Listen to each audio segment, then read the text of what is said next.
Hello my friends, John LaRuffa here with another straight up solo. And in this episode, we're gonna take a look at expeditions from a solo standpoint. I'm gonna show you how it plays, give you a few turns, and then tell you my thoughts about it. All right, let's get started.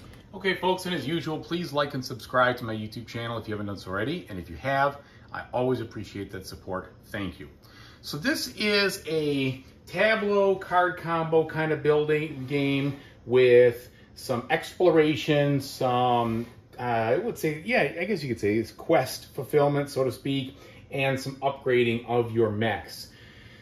It's the only thing that it shares, I would say, with its scythe, older brother, is the idea that after you do a certain number of things, if, like, for instance, if I solve 4 quests, I would take one of these stars and I put it out here and that'd be worth points at the end of the game. Or if I do 4 upgrades, or if I do 4 meteor exploration research things, or etc., etc. And so it allows you to focus on a strategy, on a specific strategy quickly. 1, 2, 3, 4, 5, 6, 7. Oh, and I didn't realize that. I actually should have put one out here because I have 7 workers. So if you focus on one thing and focus on them quickly, you know, you can start putting stars up there, and stars will actually help some of your cards, at least your 2 base ones and maybe some other ones, get stronger quicker. And I'll kind of explain that in just a second. What you're seeing here is about a game, I'd say, it's probably about halfway through. I'm playing against the AI Automa, and it's on level 2. Now, the Automa will use 2 mechs to traipse back and forth through the central region and through the north region, okay? And when it gets to the end of the spot, it will reset. If it gets to the end of this spot, it will reset. And it is done very easily with these deck of cards. So I'll show you this first, even though I haven't explained the game yet, but I'm just gonna show you this. These cards tell you to do 3 things. They tell you to move the progress marker over here, which is on a card just off the screen. You can't quite see it, so I'll move it up. That progress marker will basically tell you when it is going to be getting stars unlocked, and the stars that unlock on it will trigger some conditions. For instance, if you have 3 unlocked, 3 unlocked stars here, you would do this instead of moving the mech around, okay? And so the stars are also worth points at the end of the game, and depending on the level you're playing on, they're worth more points or less, and the stars come out a little faster. Then what you have to do is decide if you meet the star condition. If you have that amount or greater, you would then find this condition to do in either the space you're on or up to 3 spaces away. If not, you just move your mech. And if there's nothing there, you just move your mech that direction. That is it. The other thing it does is it will sweep, which means it will reset the 5 face-up cards over here with 5 fresh ones. And then these conditions are basically pretty simple. It will attempt to, well, it will clean up corruption. It will unlock more map tiles, or it will do the 20 corruption one, which is worth a bunch of points and such. And that is it. So those are the only things it's going to be doing. With what it's doing there, plus as it sweeps the cards, it does a great job simulating other opponents and moving the game along, and also revealing map tiles and getting you deeper into the decks. So I think it does a great job, but it's extremely easy. This is probably the easiest Automa I've ever played with to execute. I'm not talking about beat or otherwise, I'm just talking about to execute, of any of the Stonemaier games I've ever played. You don't have to do card comparison between one or the other.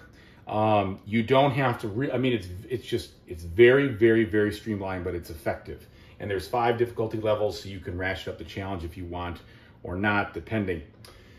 And so that's basically the situation. Now the game ends when you place your 4th glory token out here, or the AI places all 8 of theirs out, I think. Definitely when you place your 4th, okay, I know that. Yeah, when it places their 8th, exactly. And then you score based on a couple of criteria. But what are you really doing in this game? You're basically doing, you're making a couple of choices. Choice number 1, you can choose to refresh, which I'm going to show you right now, where you basically will move your cube, your action cube over here, take all of your workers, put them into the available section, take all the cards and put them into the available section. And your turn is over, and that is refresh. And that's the whole turn. And then you're going to go ahead and take the action for the automaton. So let's go ahead and do that. So in this case, it's showing me that it's not going to move that progress token, but it is going to sweep, and it's going to do these other things. So sweeping away these cards here. They're gone. Now, there's a couple of different cards in this game. Here's one example. This is an item card. An item card will help you with some kind of bonus or benefit that you can play if you play it and place a worker on it of that color. Also, when you play the card down, you will improve your ability to fight corruption. In this case, it's your strength, but you also have guile that you can use, or power.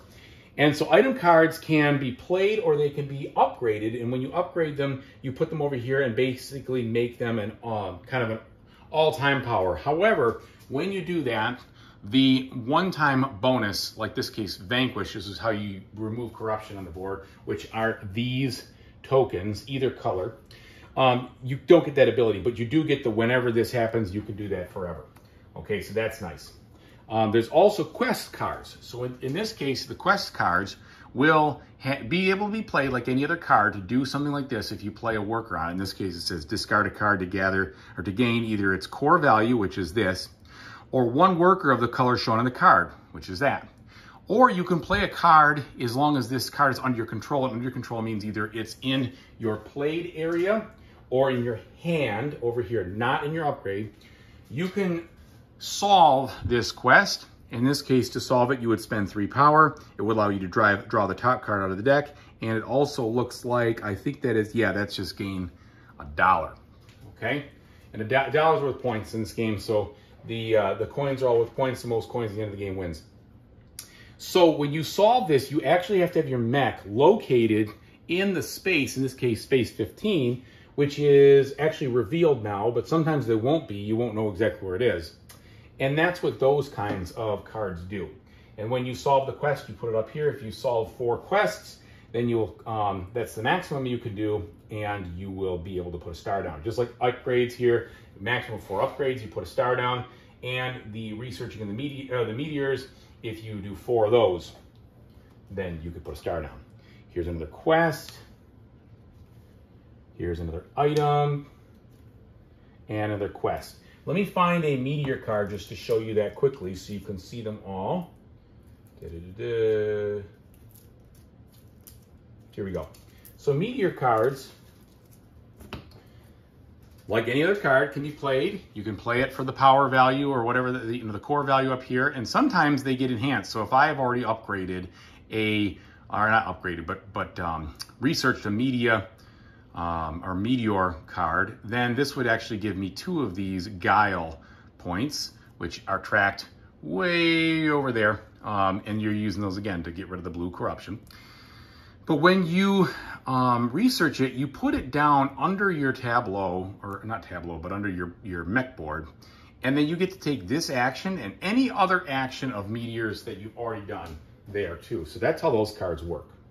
Okay, so because I swept. Now I gotta look, do I have 4 stars available, or 4 stars achieved? No, I don't. So I'm just gonna move this 2 spaces, 1, 2.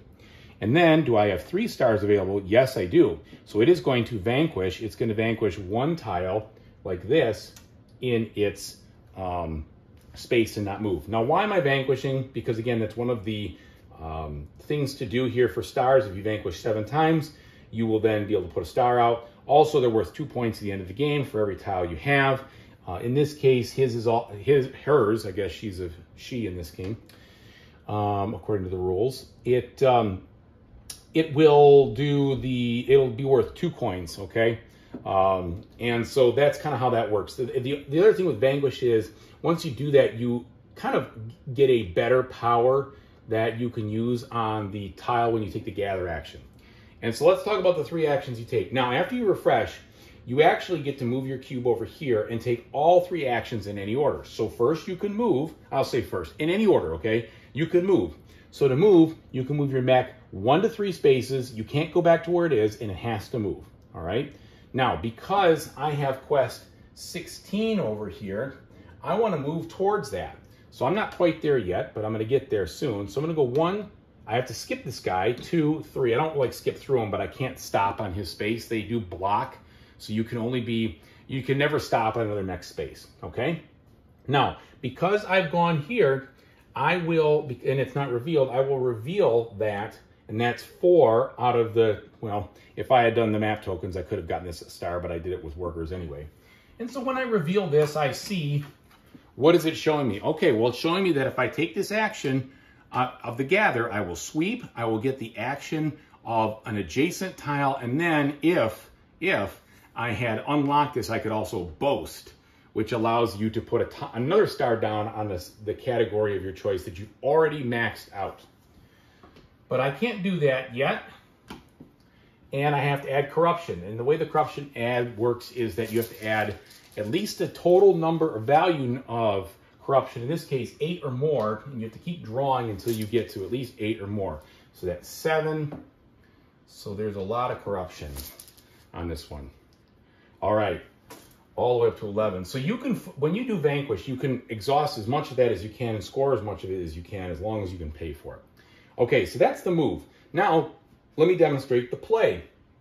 So I am going to actually play my character card here that says gain, let's see if you can see it. It'll say gain a face-up item or solve. If you solve, gain the core value of all your solved cards. Well, I am going to solve because I'm in space. Oh, no, I'm not there yet. I'm sorry. Oops. Can't do that. I'm not in space 16. So I'm not going to play that one yet. I will play a different card. Instead, why don't I play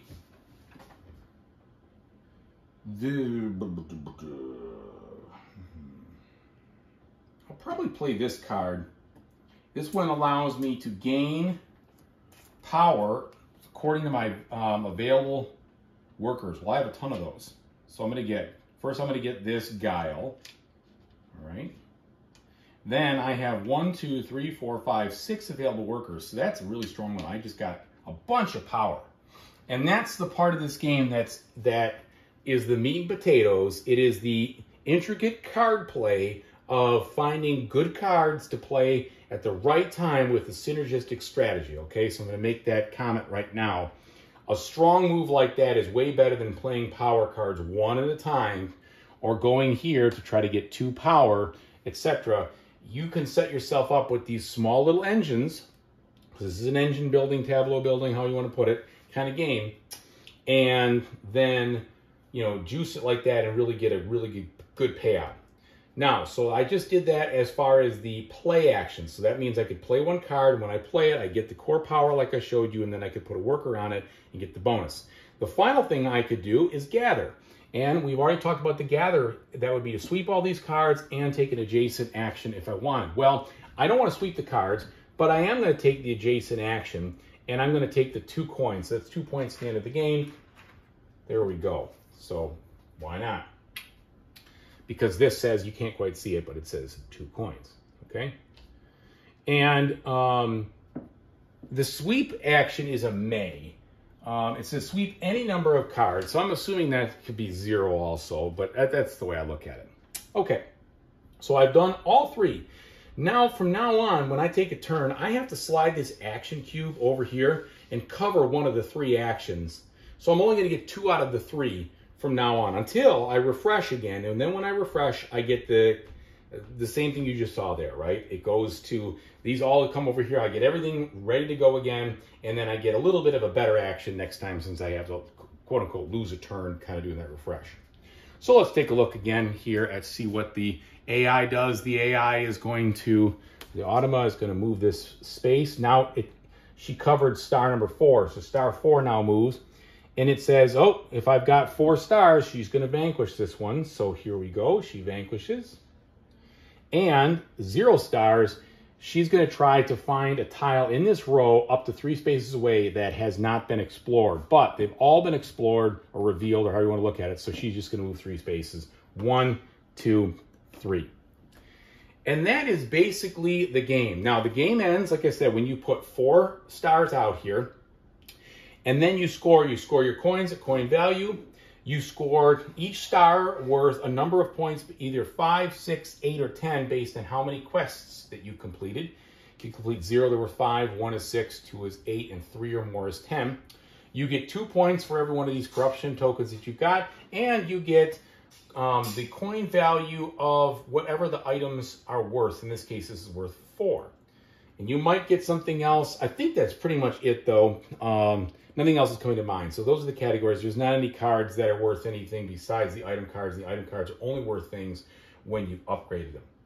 Again, oh, and one more thing. Each of these mechs that you choose will give you some little benefit. Okay, so mine says, whenever you vanquish, reduce the cost of the first corruption of each color by 1. So that saves me a little bit on my vanquishing cost.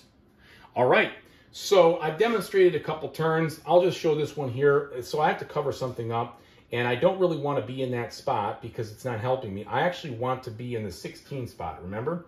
So I'm going to go to this spot, so right here, so it leaves move and play. So I'm going to move, and then I'm going to play. And I'm going to play that card that we talked about over here. And first I get the core value. Then, because I've got 1 star out, this gives me another power, but I'm all full up on power, so that doesn't help. Then I'm going to actually do this. I'm going to put a blue worker on here to gain the face of card item or solve. I'm going to solve, and I'm going to play these 3 guile, 1, 2, 3, and then it's going to let me take a face-up meteorite card from anywhere out there.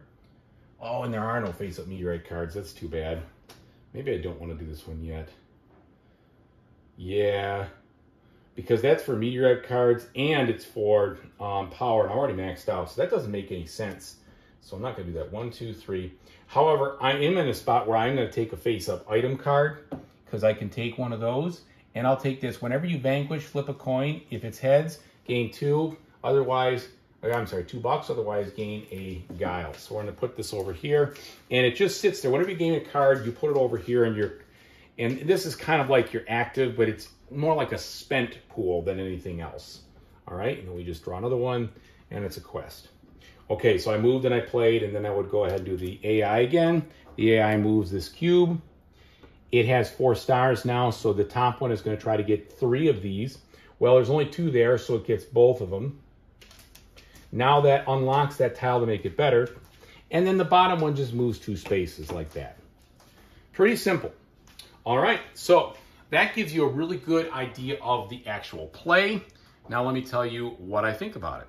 Okay, so that should give you a really good idea of what Expeditions is like played solo.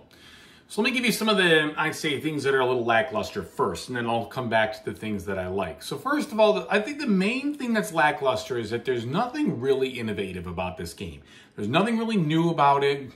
These ideas have been done. Engine building has been done, moving around the board, uncovering things, completing quests. All this stuff has kind of been done. The action selection where you're a little bit limited has been done, which is fine. All these are fine, by the way. But I mean, just saying, in general, there was nothing here that was like, wow, that is a brand new novel concept. I've never played that. And if you have a mature collection, that may be something to consider that, you know, if you have a lot of engine building games with regards to cards and card combos, you're going to get more of that here. Okay, now that would be my only negative. The only other negative is it's up, and this is really silly, but it is kind of a pain in the neck to sweep the cards often with the actual Automa. They sweep it a decent amount of times. You got to kind of pull them out of there, and that's a little fiddly, but that's pretty minor, to be honest. So those are my 2 gripes, okay? But I would say all the benefits. Here's the benefits. So, of course, the components, the artwork, the quality of everything here is fantastic. The overall table presence is good. The card engine building is fun. I do like that. I like the fact that you can really put together some good combos if you are working towards it and you see some cards out there. And because there's 5 cards to choose from in most cases, you can keep an eye out for cards you really need and then move to do those kinds of things and get to places in the board that'll help it. I also think that the turning some of the upgrades into permanent things by upgrading your mech is cool. The stacking of the meteorites, they're melded, by the way, not research, sorry, is also kind of cool because the more you do that, the more you can just get a bunch of points and coins, which I think is cool. And the quests are fine. I'd say that's probably the weakest of the cards. You know, you do these quests and you basically get a little reward, but that's really there to beef up the value of the stars. The stars, I like that concept when we played Scythe, when I played Scythe, and when I do play Scythe. So I like it here as well. I think it's good. I think the biggest thing from a soul standpoint is how easy it is to run the Automa. Super easy, super streamlined, but drives the game forward. In the game I just played, it did actually end the game about a turn before I was about to end it, but I could tell I was being, you know, it's my first experience with this Automa system and such, so I was a little sloppy in it. What I mean by sloppy is I wasn't tight enough, my engine wasn't the best, and so it beat me to the punch. I ended up actually winning, though, 83 to 70, and so I took home the prize in that one. So I would definitely bump the difficulty up the next time, and that'll also probably make for a quicker game because it's going to be tighter, and the stars are going to come out sooner. Now, the game doesn't drag. It's not too long. I think the game length is good. And I think just in general, I think the best thing here you've got is the idea of the engine building and having the right kinds of workers and pieces you need to get the most out of that engine. And that is cool. And that's why I like the game. That's why I think it's intriguing and fun. And it is a good experience overall. But like I said, it's nothing, you know, mind-blowing or anything like that. And so I'm enjoying it. I think I'll enjoy it for a while. We'll see what happens in the future. There's maybe some expansions that are going to come out. I don't think the game itself needs an expansion out of the box or anything like that. There seems to be plenty of cards. You're not going to be able to use them all by any means. Now, I will say that I did get through just about the entire deck with all the sweeping and stuff that happened. And so you probably see most of the cards in any one given game. And I did uncover all the tiles as well by the time the game was over. So you'll probably see all of what's there. And that's, again, probably a little bit akin to the fact that I was playing a level 2. I'm sure as the level difficulty goes up, it's going to make the amount of turns that happen in the game fewer. But either way, hopefully this was very helpful for you, and it helps you understand if this is a game that you want or one that you would pass on either side of it. I hope it just is an educational video for you to know what to do. So thanks so much for watching. I really appreciate it. And whatever you decide to play in the future, I really hope you have a fantastic time doing it. Take it easy, everybody.